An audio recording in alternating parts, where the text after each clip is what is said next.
Okay, next up, we'll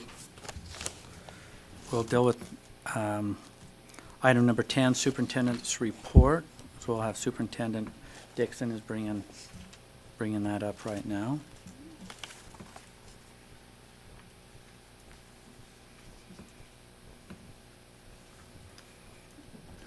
Yeah. I had some.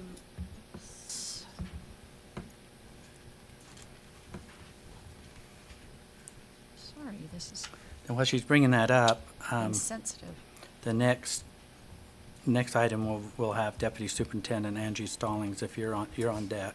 I'm Okay. ready to go now. Okay, all right. Okay. All right.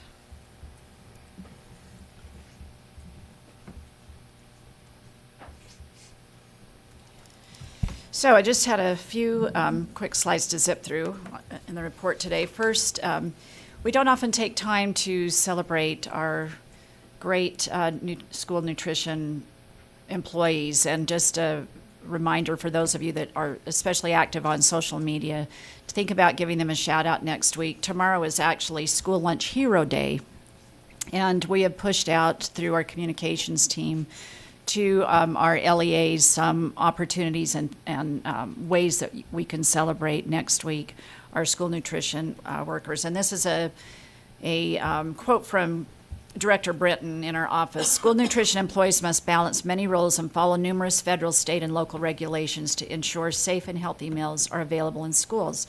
School Lunch Hero Day provides the opportunity for the community to thank these hardworking heroes. And I can tell you as a former building administrator that sometimes it was these heroes who were the touchstone for a specific student who might connect with them in a way that nobody else could. So I just personally want to thank all of our great hardworking school nutrition employees, and that we might remember them next week. Specifically, at the same time, we'll be celebrating teachers. Now, I'm not a big fan of weeks or days where we celebrate something. I just think we should always be celebrating everything that's great all the time. Life should be a party. But specifically, this is designated next week as Teacher Appreciation Week, and the hashtag used on social media is Thank a Teacher. So here's some ways to do that, just sharing some stories or giving shout outs on social media. And then the PTA and NEA both have some great ideas, and I'm sure there are other websites and organizations that do as well.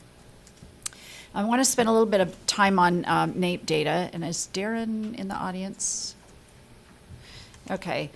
You received some information when this was made public, but just a couple of things to highlight. As we compare these every 2 years, as you know, there's a sampling across the country in our states around NAEP data if we choose to participate, which we have for many years. So we look at these cohorts of 4th and 8th grade students, and every 2 years another sample is taken, and then we compare data. So looking from 2015 to 2017, we can't see a lot of variance. You know, a few of our rankings have either gone up or stayed the same, but pretty much we've held steady over time. And we continue to outperform our peers nationally. So this is the great work of our teachers and administrators and parents and students all working together to continue to improve. If you look at this graph, you can see if the yellow line is raw data unadjusted for free and reduced lunch and ethnicity. The blue line has those adjustments made. So you can see that there tends to be an achievement gap between the two variances. So amongst our groups of students, we do have a gap that's very, very obvious, and we have concerns about that, and that plays out whether it's SAGE data or NAEP. And we're we've been working on this for a long time, but we're very challenged and compelled by what does it take and what can we do differently instead of maybe spending money on the same things or doing the same things that we've been doing and getting the same results. So I think it's something that I appreciate that the board is really focused on, of how do we close these gaps. Assistant Superintendent Darren, who was just so expertly acquired, and we have just grown to appreciate him so much more than even when we asked him to come and work with us. So Assistant Superintendent Nelson, if you want to add anything to the NAEP data specifically that might be helpful to the board.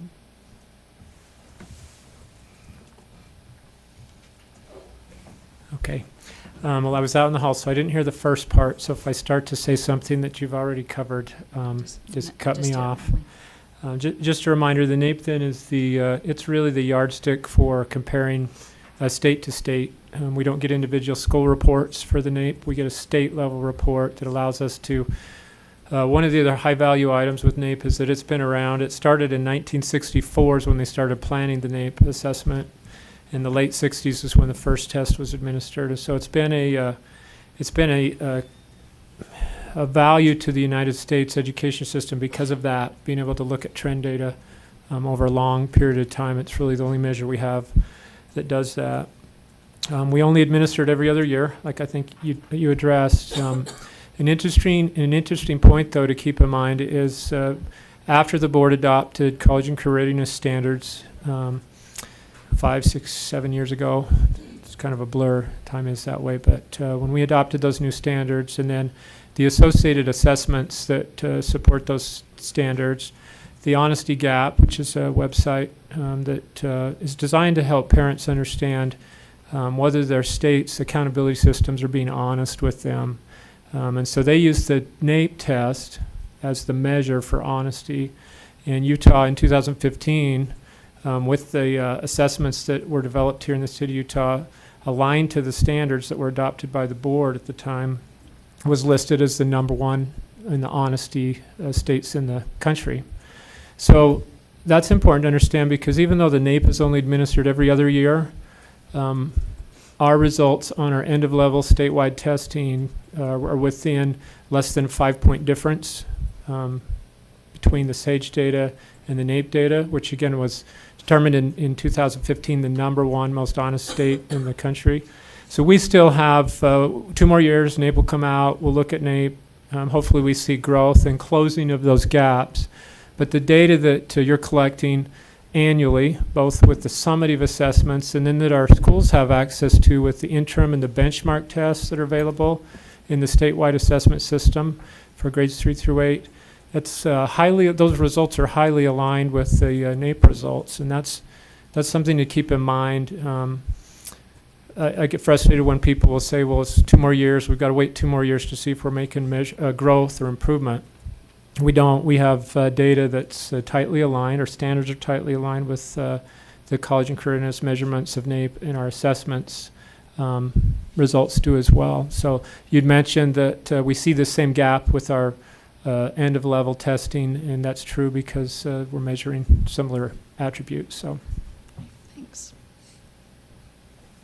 Okay, I don't see Any lights questions? I'm not seeing any lights. So please continue, Superintendent. Okay, and last but not least, as a staff, we've really been thinking about the way we work together to solve problems. And you've heard me talk a lot about trying to move from this space of merely communicating and working in silos to one of convergence, where we really carry one another's water and solve some of these really deep problems together. We've been studying design thinking this past year, and we had the opportunity for WestEd to support us in bringing out Dr. Bobby Parmar from University of Virginia, Darden School of Business. And he walked us through 2 days. I think there were about 80, Patty, in attendance, if I'm thinking correctly, of our staff members. And it was all sorts of people in a variety of roles, from office assistants to superintendent, everywhere out throughout the agency. And that was really great to have everybody at the table together who wanted to participate. And I think the picture of David Soleil here with all of the Post-its, he just this was in a deep brainstorming session. He ran out of room. There were so many brainstormed ideas. But we generated a lot of thoughtful conversation and learning a process of design thinking, which is used in many places in industry. And I believe even the military uses some of this design thinking as well to solve problems.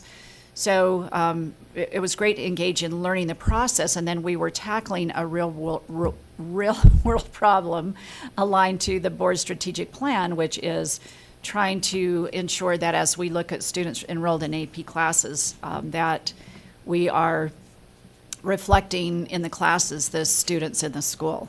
So really trying to engage more students in AP and a variety of diverse students in AP. So we came up with some amazing ideas that the staff is really excited to work with LEAs to perhaps implement, as well as informing the committee that Board Member Hanson talked about earlier today. So it was really an exciting time to tackle problems in new and different ways. And the purpose of this is not to just have an event, but to show you that we are really committed to doing things differently and to really working together to solve problems that align with the board's mission and vision. We're really committed to that. So we think it's important to invest in ourselves to learn and grow with professional learning, and I just wanted to share that with you because it was really, for me, as the leader of this building, it was really not only a very key moment, but a defining moment to say that we're here together on behalf of students, and to see the commitment of the employees in this building around that, regardless of their role, is so gratifying, and it makes me emotional to even think about reflecting back on those 2 days and the daily work that they do every day. So I just wanted to share that with you, and that's my report. Thanks. Any questions for the superintendent? Okay, thank you, Superintendent.